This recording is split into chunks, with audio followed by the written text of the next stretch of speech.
The 5 things that our generations find different. Heather's 27. I'm 28. She's 28. How old are you? 28. I'm 58. No, I'm not. I'm 56. You said 57 before. Go. Okay. 5 generational differences that will help you immensely if you understand them. Heather's 28. 28. I am 56. Yes. 28 plus 28 equals 56. You are half my age. Twice of my Literally. lifetime. Okay. Why is it that in my generation that a lot of people expect messages to happen straight away? So if I message you and you don't reply and you're my best friend, I'm going to think something's happened, something's wrong. Whereas in your generation... No.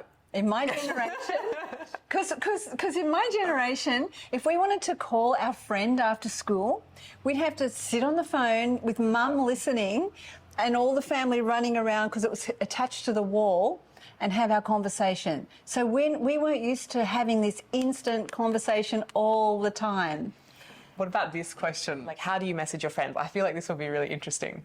I message my friend and just go, I just tell them what I'd like them to know. This is already a generational gap. So when I said how, I mean on what platform? On what platform? Okay, Yeah. yeah. I message on the messages on the phone. Like a text message? Text message. Okay, so I would never use a text message. Why? Because they just get lost on my phone. If someone's texting me, it's probably a spam message. Really? So okay. I don't ever get spam messages on text, ever. I never text. If you're my close friend, I would use WhatsApp because I have a lot of international friends. Well, your whole generation use WhatsApp, and I'm like, why are you using WhatsApp? Yeah, and the thing is that sometimes you have 3 conversations at the same time with the same person on different platforms. Why? So on Instagram is so I can see things that I like and then I'll send them that thing. So then we look at it and laugh about it together. And then on WhatsApp is so I can send you a voice note. Huh? And so we have longer conversations. So maybe one of my friends will send me an 11-minute voice note updating me about their life, and then I'll listen to it while I'm getting ready for work or something. So why don't you ring each other? Because sometimes we're never available at the same time. Huh. That makes sense. Yeah. And then on the third one that we might use is, so we've got Instagram, we've got WhatsApp, and then the third one would be we'd call, like a video call or a phone call. But if you're in the generation below me, there's no way you're making a call. No. No. No, because that happens with my kids. It's like I'll call them or text them, and they go, Mum, what are you doing? Why do you need to speak to me all the time? Oh, one more thing. If I'm talking to my family, I'll use Facebook. All of my family are on Facebook Messenger.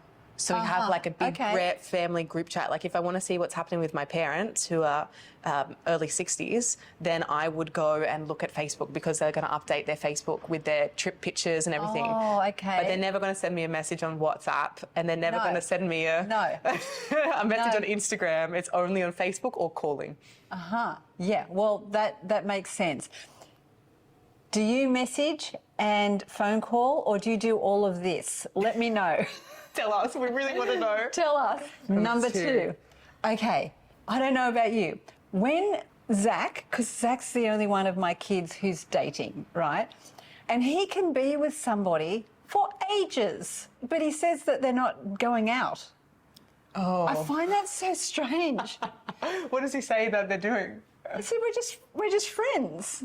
But they're doing all the things that a couple would do. Because he says, Mum, you don't understand. Like, that's not a thing. I don't get that. Because back in our day, you'd meet somebody and you'd hook up, and then you're boyfriend and girlfriend. It was that moment. You became boyfriend and girlfriend, you know, in general. Yep. Not all the time. Of course, there was, you know, differences. They didn't label it, that's why. That's why they're not together. We just said... Yeah, is that a thing? Yeah, so you have to label it. So you have to choose if you're together or not. And it's also another big thing. This used to be before, but the generation above me was you had to be Facebook official. Oh, and so that you had to discuss with your partner if you're going to tell people that you're in a relationship or not, because then everyone would know because you put it on Facebook. Now people in my generation don't really use Facebook. But do you do that thing where you just be with someone for ages but they're not really your boyfriend? It's like friends with benefits. So they're just like, it's like dating, except you don't call it dating. Because if you're dating someone, there's a lot of responsibility, like you're their person. And so people don't want to have that responsibility unless they're 100% sure that they want that person to be their person. Okay, I find that fascinating because back when I was dating, when I was 18, Yeah.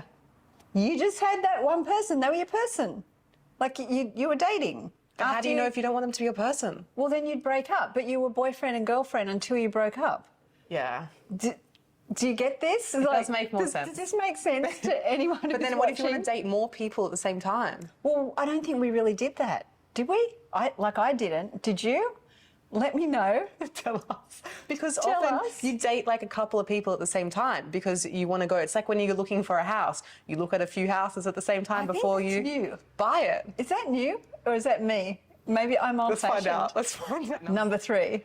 So number 3, I think, is really interesting, and it's what you talk to your friends about. Yeah. What are you talking to your friends about when you see them? Ideas, businesses, new things we've learnt about what's going on in the world. Yeah. We're silly. And where are you doing that? At home, at each other's house. Okay, yeah. Where are you doing it? I feel like I'm giving the wrong answer. No, it's perfect answers. I'd say that my generation does the same thing. We're still talking, they're all the same. We're talking about ideas, we're talking about what we want to do, who we want to be, like all of those things. But then on top of that, I'd say that we have the added layer of information that we're getting through Instagram, social media, Google, like, and looking at all of these updates all of the time, because we know everything that's happened, that our friends, like I'm not saying our actual friends, but our past high school people, we know what's happening in their life. We know everything that's happened. Oh, yes. We're like, did you see that Joanne had a baby? Did you see that? Yes. Like, and so we have all of this crazy information in our brains that it's like an active newspaper, like we're catching up on what happened. Or like, for example, with my friends, this just happened recently, we saw on Instagram, we both saw this art project that we wanted to do. And so then we got together and we watched the art project that that person did, and then we made it ourselves. So we get lots of inspiration from the outside world. Right. So for us, when we were your age, there was no, there was inspiration from the outside world, of course. Yes. But we didn't have computers. It was more insular. Like your friends were just the people around you. Okay. Or someone you'd write to as a pen pal. Or that you'd met when you were travelling. But it was a lot harder to communicate because so we didn't. So our world was a lot smaller. And more insular and more protected, I guess. Number 4. Okay, number 4 for me is what I notice about your generation is you think that your life has to be all sorted and rosy and massive wealth and massive success and live in a mansion at 25. On my 25th That's birthday, what I think. I cried because I hadn't made my first million. Right. I find that huge, and I see it in all of the young people I know. They're all like even got depression because they haven't made $1 million yet, or they don't own 4 houses, investment properties. It's like, what are you guys thinking? Because for us, I didn't have that pressure. Nobody I knew had that pressure. We just all went and worked, did our thing. I went into business. But even when I was in business, I didn't think that it had to be this thing that I had to reach. It was just, I'm going to work and we're saving and we're investing and we're doing the thing. People valued a lot more back then. This would be the 80s and the 90s. They valued their time and their weekends and their travel and the holidays that they were planning and spending time with family, that sort of thing. But I noticed it as a huge thing. Everyone wants to be this megastar at your age. I guess, so for me, Facebook came out in 2008 when I was in year 8 of high school. Okay. So that was the first time that like a very large social media, of course there was MySpace and Bebo and all those things before that, but it was the first time that we were very connected. And so we've grown up seeing what's happening, all what's the possible fabulousness in the of whole everyone else. world. Yeah. And so social media is often like this highlight reel. Yeah. They're not posting us crying on the toilet. No. Like it's a highlight reel of people who are saying, look at me, I bought this house. Look at me, I had a baby. Look at me, I have this business. Look at me. And it's not all of the other things. And I think that that's true for every generation, like people posting highlights. Yep. And then for generations like me who've grown up with the internet, so then we suddenly have this overwhelming pressure to know about all of the world's issues, to be needing to be scientists to understand about the climate and what we're going to need to be dealing with when we're in our 60s and 70s, if not earlier, and also needing to be completely financially literate on all levels because it feels impossible to be able to buy a property or to go out to dinner and all these things unless we're like incredibly high level of income and career. And no one talks about what is your career. They talk about what's your life purpose. Oh, really? Yes. Because, and that's so much pressure because what if you don't know what your life purpose is? Literally, how can you know what your life purpose is when you're in your 20s? They ask you in high school, what's your life purpose? What's your purpose in life? And you're there thinking like, I have no purpose in life. What's the point of having a life? Then you're less than. Yes. You become less than. I think that is a huge pressure. I think it's different now because, as you said, there's so much comparison. There's so much But comparison. we've got to learn not to compare ourselves to other people. Yeah, and that's one of the big... You can never win. You can't. And that's one of the big things, right, is that our young people, right, myself included, have spent their life comparing themselves to other people. Right. And so that's why there's this this gap in people thinking, oh, I have to have it all or I can't have it all. I'm really sorry for your number 4. Yeah. Like, that makes me feel sad. And I feel sad when I see, you know, my kids or their friends having those thoughts. Yeah. So, yeah. Let me know in the comments below if you feel that gap within the generations as well. Yeah, number 5. Let's go to number 5. Okay, so number 5 is we send each other disappearing messages. I have literally never done that. Yep. Have you done that? And if you have, like, why? Yeah. And do you get it? Like, put a big no if you don't get it, because then I'll feel like I understand you. I don't like it, just to be fair. I'm not someone who enjoys sending disappearing messages, but like even Snapchat, right? The whole point of Snapchat is to send a disappearing message. But why? It's like it's special for that moment. You get to see what someone's doing in that moment. Who cares? Yeah. Like, Yeah. do you care?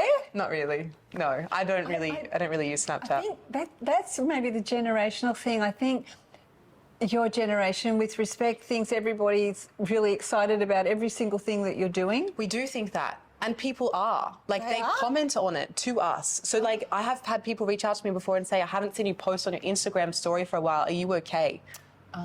Like, they're checking every day. Like the morning newspaper of Heather Miller's life. Really? Yeah. Oh. I don't think the generation does that. I don't do it. My son Zach's travelling at the moment. He's in Portugal, and he does the Instagram stories, and they're gone. It's like, Zach, I haven't had a chance to have a look. I've been working all day. Where are your pictures? Yeah, right. And he said they're gone. Yeah. I said, well, put them on your feed so I can see them. Yeah. And he goes, no one does that, Mum. Yeah, they don't. Why don't they do that? I don't know why. But you don't do that. We used to have photo albums. You get your photo album. Have photo albums now pull the plastic out, put the photo in, and then you've always got the photos. This is the last one. Are you ready? One. And I think it's very important. I think that your generation thinks that our generation thinks that you're not important. Whereas in my generation, we want so desperately to learn how to do things and how to cook delicious things and how to create things and do artworks. My friend's mum came over to well, she's my friend too, came over to our arts and craft weekend to teach us how to do amazing wall hangings and like incredible, beautiful weekend. And she thought, well, I can't come because I'm too old. And we said, are you joking? You were the keeper of all of the knowledge. How are we possibly meant to know what to do? I know a lot of women feel like they're not valuable and they don't want to go because, you know, they feel like they're too old to be there. But this is the whole point of us being alive, is to contribute. Yes. And we want you to contribute, but we don't want to be with us for some reason. It's not that we don't want to be with, like, I have a different, like, I love being involved with my kids' friends and with you and, like, with young people. And I feel really comfortable in that. Yeah. but I know a lot of people don't. So what do you think that they think that you don't want to be there, but you really do? Is that universal with all of your friends? I don't think it's. Do they all like older people? I don't think it's universal, but I think that we have a deep respect for the knowledge that is able to be passed down. We don't appreciate being told that we're doing life wrong. Yes. Because we're trying the best that we possibly can. And I think sometimes the misinterpretation that happens of our generations clashing is sometimes you tell us that we're doing our life wrong and then miscommunicate that as we actually really want to know, like, what wisdom that you have, instead of being condemned for something that is different in the generation. That is put perfectly, because that's what I notice as well. Yeah. You're trying your best. Yeah, yeah. And we're trying our best. We're all doing the best that we can. But I know that you feel, that your generation feels like you're being pushed down, that you're not adulting properly. Yeah. And, you know, I know that you'll Google how to use a washing machine, or how to use a dishwasher, or how to sew on a button. How to sew on a button. Like make the button whole. How do you do that? Like, we all learned that in school. That was part of the curriculum, how to do those things, or our mothers taught us. Yeah. And, you know, through the generation that has stopped happening. And our grandmothers and your aunties, you know, that was all of the sharing. Yeah.